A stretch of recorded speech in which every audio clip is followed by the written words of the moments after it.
गठबंधन से अलग होकर लोकसभा के चुनावी दंगल में उतरे हरियाणा के पूर्व डेप्यूटी सीएम दुष्यंत चौटाला ने आज नारनौंद में सभी विरोधी दलों को हराने का दावा कर दिया।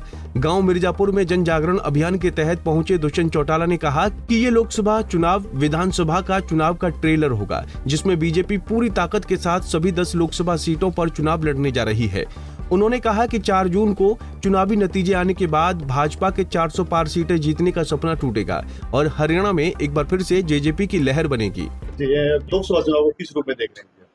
मैं तो विधानसभा चुनाव का ट्रेलर लोकसभा चुनाव को मानता हूँ और विधानसभा चुनाव में जो पृष्ठभूमि प्रदेश के लिए रखी जाएगी, लोकसभा कहीं ना कहीं उसका स्टार्टिंग फेज है। मगर हाँ, एक चीज जो मैंने भिवानी में भी देखी, यहाँ भी देख रहा हूँ कि जनता मिस करती है हरियाणा की आवाज को। पार्लियामेंट में जो सांसद चुनकर गए थे वो गूंगे बहरे थे।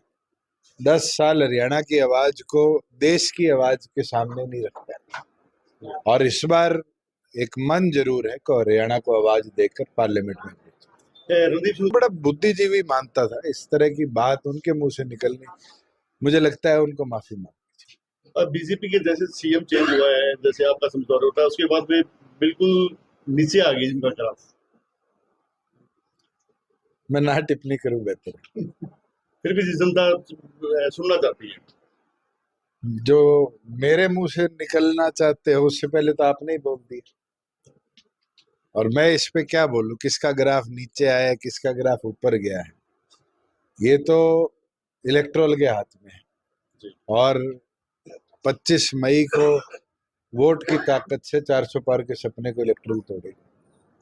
ये भी कहा जा रहा है योगी है और अमित शाह भी कह चुके हैं कि हमारा कोई अलग किसी झगड़े से आपको एक चीज मैं स्पष्ट कर दूं, 10 लोकसभा सीटों पर जननायक जनता पार्टी मजबूती से चुनाव लड़ेगी। मजबूती के साथ भारतीय जनता पार्टी हो, कांग्रेस हो, लोकदल हो, आम आदमी पार्टी हो, इनको हराने का काम।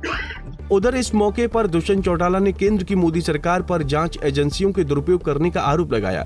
उन्होंने कहा कि मौजूदा भाजपा सरकार ही नहीं, पूर्व की सरकारों ने भी केंद्रीय एजेंसियों का भरपूर दुरुपयोग किया है और देश की जनता इसके बारे में भली भांति जानती है और समझती है। हराने का काम आम आदमी पार्टी जैसे केजरीवाल जो हुआ है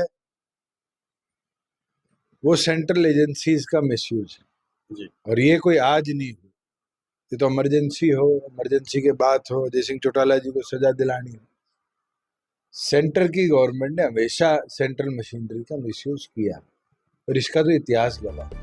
बता दें कि भाजपा से गठबंधन टूटने के बाद जेजेपी अकेले दम पर हरियाणा की सभी 10 लोकसभा सीटों पर चुनाव लड़ने का ऐलान कर चुकी है। दुष्यंत चौटाला के मुताबिक शनिवार को पीएससी की बैठक में उम्मीदवारों का मंथन होगा और संभव है कि कल ही जेजेपी अपने बाकी 9 उम्मीदवारों की घोषणा भी कर दे। हालांकि लोकसभा चुनाव से ठीक पहले गठबंधन टूटने और अकेले चुनाव लड़ने को लेकर विरोधी दल जेजेपी पर भाजपा से मिलीभगत का आरोप लगा रहे हैं और कह रहे हैं कि भाजपा से सेटिंग करके गठबंधन टूटने का दिखावा किया गया है ताकि सत्ता विरोधी वोटों में सेंध लगाकर जेजेपी सीधा भाजपा को फायदा पहुंचा सके। नारनौंद से हरकेश जांगड़ा, पंजाब केसरी टीवी।